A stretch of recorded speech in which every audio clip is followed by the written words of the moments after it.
Somehow this movie manages to be even more Predator than the last Predator movie was. It's been a minute since we got a movie like this, where a group of soldiers have to move from point A to point B to point C, all while being hunted by some deadly foe. In the case of War Machine, it's a big old robot. Alan Ritchson of Reacher fame stars here as a dude who once committed to going to Ranger School with his brother, who's now deceased. So even though he's getting kind of old for it and he has sustained severe injuries from a previous deployment, he decides to give it a shot. Though giving it a shot is kind of understating it, he is absolutely unwilling to drop out. And I love that even though this dude is like a physical specimen, the movie establishes early on that he has limitations. He never taps out by choice, but his body forces him to stop at certain moments in his training. And that tells us that there is going to be a bodily threat to this character throughout the film. And Richardson obviously sells the physicality of this role. Dude is massive, and his character is extremely stoic. After the loss of his brother, he doesn't really want to get close to anyone ever again. He's very guarded,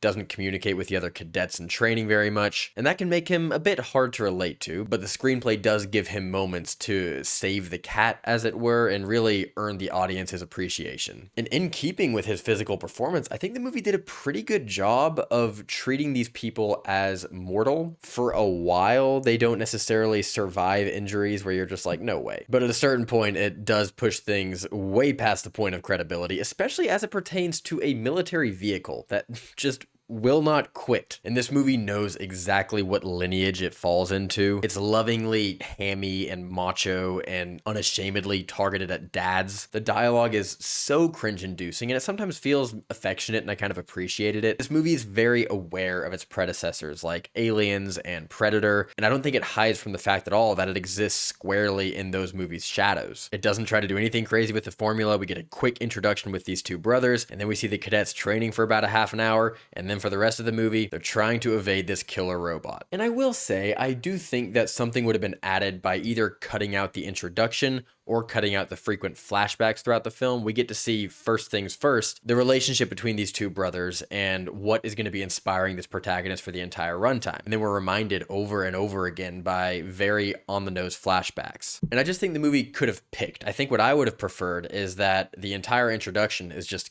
cut out of the movie completely, and we're just put right into training with these recruits, and the movie's just going, and you're learning about this character as he's showing you how determined he is to make it through Ranger School. But still, for the most part, the movie is what it needs to be. There's just one action set piece after another, some of which are really nail-biting. There's a scene involving a river crossing that I thought was really sick and executed at a much higher level than I was expecting. And I also think it's cool that they establish early on that this thing that's hunting them is indestructible. So they're not really fighting. They're just trying not to be found by this killing machine. They were doing a training exercise when they came across it in the first place, so they don't even have live ammunition. They're completely fish in a barrel, and that leads to some pretty steady tension and a real underdog situation for them. And this could be a personal thing, but I just think something is lost by having the hunter be a machine. I'm a much bigger fan of man versus nature than man versus machine in most cases, and I don't know, there's just something missing by this being a robot. The screenplay doesn't really give any of these characters except Richardson much to work with, but I think they all do a pretty effective job. To my amateur eyes, they sold the military thing pretty well. The physicality of the roles was well realized by each player, but I would be lying if I said that I felt much of anything as they were being killed off. They're just not developed well enough for the losses to feel specific to those characters. But there's a real dedication to doing things right for much of this movie. There's real machinery being operated on screen. There are actual stunts not being done by the actors, but the stuntmen are putting in some real heavy-hitting work. And it seemed like the majority of the film was shot on location. In this case, it was being shot in Australia. Not sure how accurate that looks to where Ranger School is actually conducted, but you just can't capture this stuff on a soundstage or with green screen. These people are actually out there in the woods, rolling around, climbing on rocks with these gorgeous backdrops. It's really refreshing. I will say, once like the core action is finished, the movie goes on for a bit too long, and I felt kind of like I was checked out at that point. I didn't care so much once the central conflict had been resolved. I feel like the movie really does show up too early in the story and leave a bit too late. I think this film could have easily been 80 to 90 minutes, but overall, I just feel like Patrick Hughes, the director, and his cast and crew really went the extra mile to make an effective version of this movie.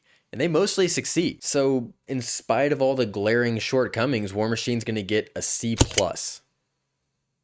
I just can't complain about getting a movie like this every once in a while. I had a good time with it. It's not trying to be great, it's not great. I think it's probably gonna evaporate from my memory pretty shortly, but I don't think this genre should be allowed to die out. It's really entertaining when done properly. You can check the movie out on Netflix now if you've already seen it. Please do let me know what you thought of it. If you enjoyed this video, please do like and subscribe, and I'll catch you at the movies.